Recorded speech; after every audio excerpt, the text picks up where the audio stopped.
insights to the gathering.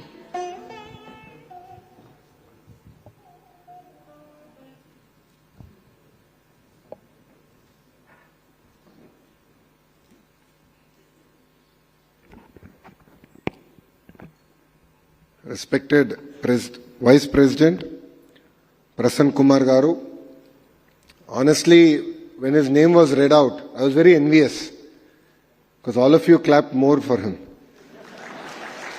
That shows he's clearly a very popular figure. And when we are sitting, Ganta Srinivas Garu was feeling very insecure. Prasanna Kumar Garu and Rajikiyalloki vachestaremo ani bhayapadamu me andaram.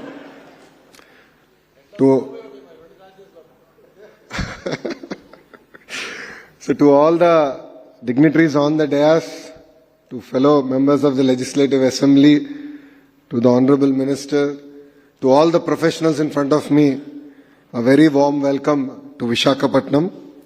It gives me immense joy to join you here at the Ardha Samriddhi 2025. ICAI is not just about balance sheets. It's about building a balance of society. You are not only auditors of accounts, but you are auditors of accountability. You are not just record keepers of finance, but you are architects of nation building. Where there is trust in numbers, growth will happen in that nation. And that trust rests with all of you who are seated in front of me. You know, as HRD Minister, I'm really excited to be part of such wonderful conferences.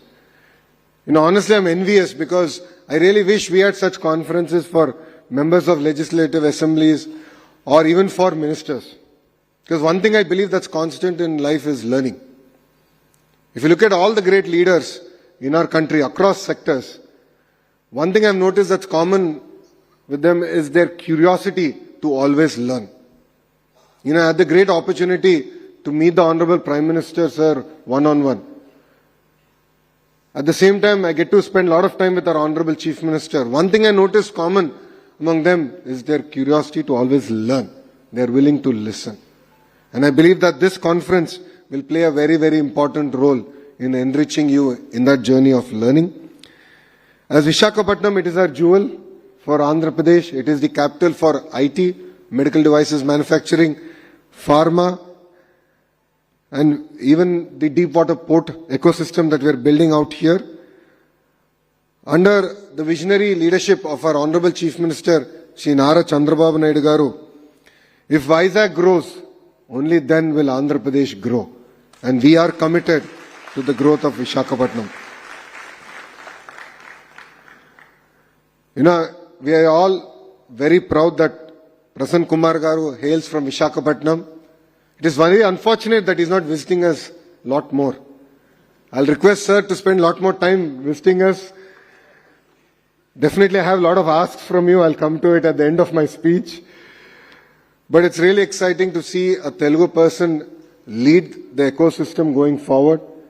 And we look forward to your leadership and guidance here from the state of Andhra Pradesh.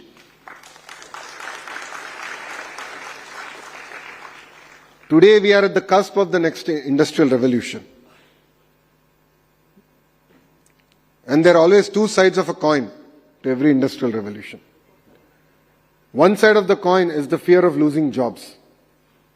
The other side of the coin is every industrial revolution has created more jobs than it has replaced.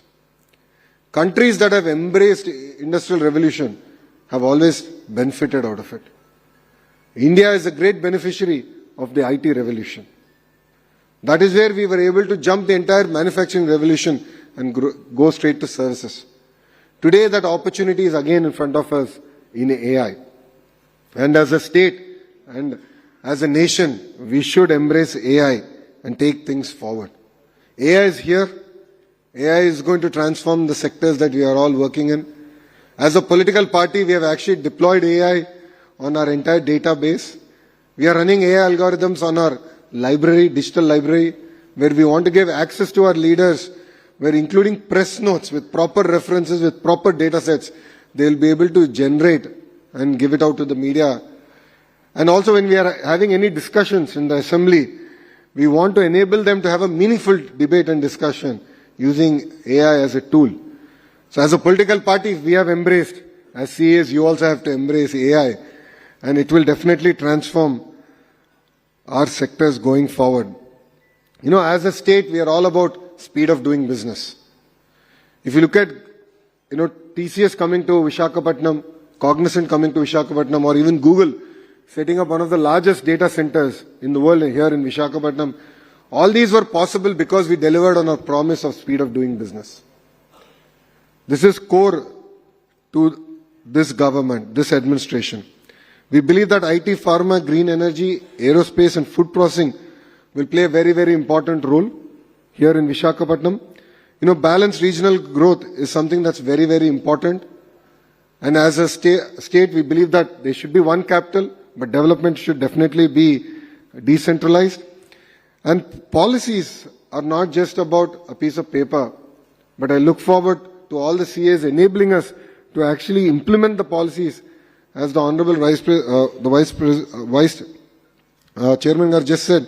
It's very important that we actually implement it ethically and in the right spirit. So if there is someone who helps navigate all these policies, it is the CAs here.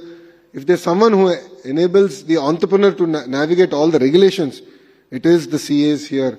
And as the Honorable MSME Minister has just stated, you play a very important role in creating the ecosystem. And as the state government here, we are willing to support you through and through. As in the world we see everyone talking about the big fours. And time has come for India to challenge it. I believe that Andhra Pradesh and India has that intellectual horsepower to create the next big accounting firm, the next big auditing firm. And I request the leadership on the dais to sort of work in this direction. I think time has now come where Indians can not only serve India, but can serve the global economy and play a very, very important role. And under your leadership, we look forward to taking this initiative forward. I was jokingly saying, there are CAs and then there are friends of CAs. I'm a friend of CA. There is no way I would have qualified as a CA. Your exams are extremely tough. You have to always learn. It's not an easy journey, but you play a very, very important role. I think I'm one of the very few who's fortunate to make the transition from the private sector to public service. At Heritage, back then when I joined, we were going through a very tough time. We had retail, and of course we had the dairy business. And when we are finalizing the accounts, there's always going to be a tussle between management and the chartered accountants. It could be the internal auditors, it could be the statutory auditors, but in our company it is always the internal auditors and statutory auditors who had the last say, because the chairman of the board used to be D. Sitaramaya Garu. And Sitaramaya Garu is a well-renowned chartered accountant, and I have learnt a lot from Sitaramaya Garu, and today if I can analyze balance sheets well, it is because of his guidance to me personally. Andhra Pradesh as a state is going to go through really exciting transformation. We aspire to be a $2.4 trillion economy by 2047. What we as a state want to achieve is decentralized development. If you look at Anantapur, we want it to be the automotive capital of India. North Anantapur and Kurnool will be the renewable energy capital for India. If you look at electronics manufacturing, we're bringing it to Kadapa and Chittoor district.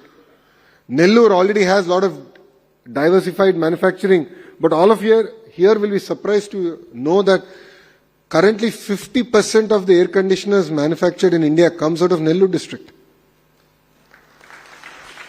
LG, I laid foundation to the LG plant. Daikin is going to come. They're expanding their commercial facility. With these two, close to 70% of commercial and industrial air conditioning will actually be manufactured here in the state of Andhra Pradesh. Yesterday I was in Bombay and I got to meet the top 5 business houses.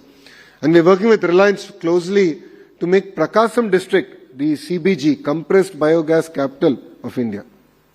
So that project is also moving exceptionally fast. Krishna and Guntur is where the capital city Amravati is, and that is going to be the quantum valley for South Asia. East-West Godavari districts are well known for aqua. We're going to continue to support them. And not only just look at basic processing, but look at tertiary processing happening here in Andhra Pradesh and exporting finished products, not only to US, but different parts of the world. Of course, North Andhra is going to go through amazing transformation. I mean, with Bogapuro Airport going to start in the next 1 year, you will see amazing transformation happening here in Vishakhapatnam, Vijayanagaram and Srikakulam districts. There are huge investments coming in the pharma sector, IT sector, medical devices, even in the ports. There are huge investments now coming about. So here I would request all the CAs to play a very important role in this transformative journey that Andhra Pradesh is going to take forward. And beyond the compliances, it's very important that ESG is here, and all of us have to play a very important role. And to all the CAs here, I'm sure our professions will take us to different parts of the country and different parts of the world. Please be brand ambassadors of Andhra Pradesh. We are here to support you, support the companies that you want to bring here to invest in Andhra Pradesh. And as you see the entire leadership here, we are young, we are hungry. If there's one thing that's another transformation that's happening, it's also in the politics of Andhra Pradesh. If you look at it, out of the 164 MLAs that you elected for the NDA government, 50% are first-time MLAs.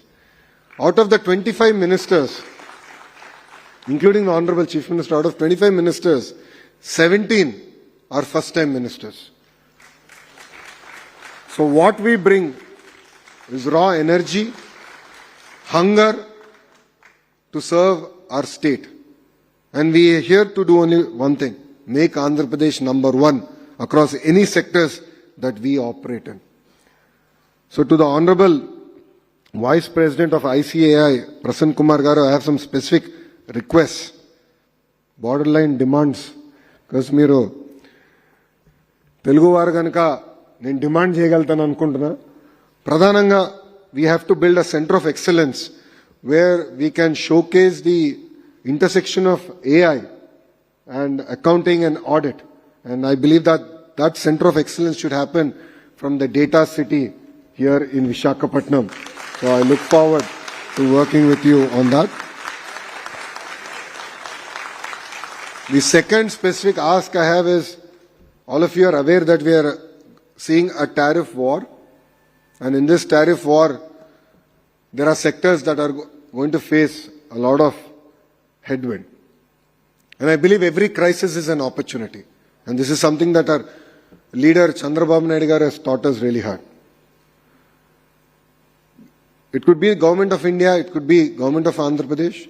There, under the leadership of the Honorable Prime Minister, Shri Narendra Modi ji garu, and here under the leadership of the Honorable Chief Minister, Shri Nara Chandrababu Naidu garu, we want to work with all of you to look at our entire regulatory framework. What I would request, sir, is let's take a 100-day action plan. Let's look at every possible law, every regulatory framework that is here, and actually question it, challenge it. If you look at it, we are the first state that has brought in labor reforms. We have passed an ordinance. We are the first state to abolish Nala. First state in the country. We have done it. Ordinance has come out. So we are ready here. We are ready to transform ourselves. So let's look at if you can create a small working group. And Honorable Commerce Minister Piyush ji also requested this from us. So I need your support to sort of look at every law possible, and we will give you the required AI help. So I'm working with the Tony Blair Institute to find the foremost expert in AI governance, and who can enable us to sort of look at each and every law possible and see what are those redundant frameworks that are there that enable politicians and bureaucrats to harass entrepreneurs, and we have to put a full stop to it. So I need your support, I need your guidance to do it. So it's merely not about Andhra Pradesh. I believe that this is something that India truly needs and India deserves. This crisis will give us an opportunity to push these reforms, if I may. India has always brought in reforms when we are pushed to the wall. So the economic reforms that happened in the 90s came out of crisis. And I believe we are going through another set of crisis and we can bring in strong reforms. If all of us have followed the Honorable Prime Minister's speech during Independence Day, he specifically spoke about a task force. And the task force has been already constituted under the Cabinet Secretary. And the Cabinet Secretary is leading initiative at the federal level, at the central government level. But Government of India has also realized that at the end of the day, reforms still have to be implemented at the state. There are numerous concurrent subjects. There are subjects that are more state-specific. So we look forward to working with you on transforming our entire regulatory framework. That is my second ask. And third ask is a word that we have coined, which is ease of living. So day-to-day interactions between government and the citizen should be seamless, friction-free. We are the first state that brought in 700 services on a single WhatsApp number, and we call it Manamitra. But I believe that's just the beginning. Since you interact with the entire ecosystem and you understand really where the pain points are with the state government, we would love you to constitute again a working group, if I may, and share with us saying, Lokesh, here are the 10 things, 20 things, 100 things that we need to change. And as real-time governance minister, I'm really excited to transform all that and truly deliver on the promise of ease of living. So under your leadership, I would request that all these three be delivered to the state of Andhra Pradesh. And definitely we are here to learn. We are here to learn from Punjab. We are here to learn from Gujarat. We are here to learn from even Bihar. There's nothing wrong. I have no qualms. I believe that every state has centers of excellence. Every state is trying to do something unique, something different. And I believe that we have to learn. And, in my openings remarks, I said, one thing that's constant in life is learning. So if there's something that you've seen that other states are doing well, and it's something that fits well for Andhra Pradesh, we are willing to learn, we are willing to implement it, and out of that implementation, of course, take the learnings to different parts of the country. So with this, I'd like to thank all of you for inviting me, having me here. It's really exciting to be part of this ecosystem. Just before I conclude, one thing I would request all of you here, I see a lot of youngsters here. If there's one thing that's missing these days is resilience. I'll again repeat, resilience. In our journey, in our life, we're going to have multiple turns. What's happening today is that majority of us are not having that kind of resilience. Small speed breaker, we're getting too worried. We're getting flustered. And some of them are even taking extreme steps. In the end of the day, I would request all the youngsters to have a clear goal set out in your life. Saying that, okay, 5 years from now, where do you see yourself? 10 years from now, where do you see yourself? I say this because I went through this journey. In 2019, I contested from a seat called Mangalgiri that Telugu Desam party hasn't won for almost 40 years. I think last time we won it was in 1985. So I had the audacity to think that 21 days before election, if I go there, I'll win the seat. I lost. I lost it with 5,300 votes. A lot of people made fun of me. A lot of people said, he can't even win one election, so what's going to happen? I never bothered about it. I said, I have a goal. My goal is very clear. I have to again win that constituency in 5 years, and nothing will take me away from that goal. And that was the agenda with which I worked for 5 years. And touch wood. And touch wood, people recognized it. People were kind. Voters of Mangalgiri were very kind. I have close to about 270,000 voters, and I won that seat with 91,000 majority. Why am I sharing my failure and success with you? That is life. That is life.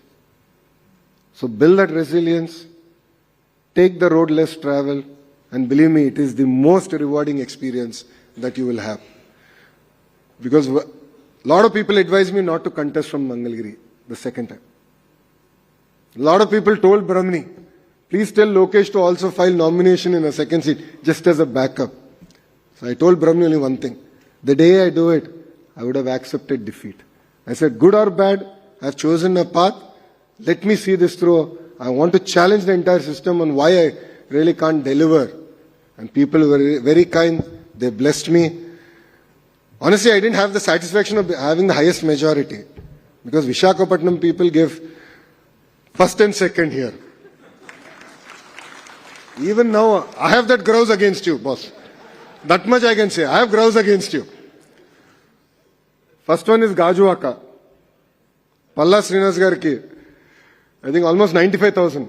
94,000 majority. So when I heard, I got 91,000 and I was all excited in the boardroom. My PA, I think, is here lingering around. He came and told me, he said, boss, sorry.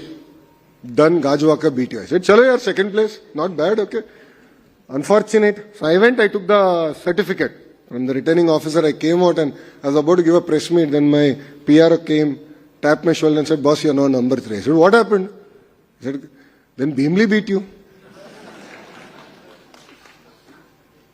So, unfortunately I'm number 3. But we owe a lot to Visakhapatnam.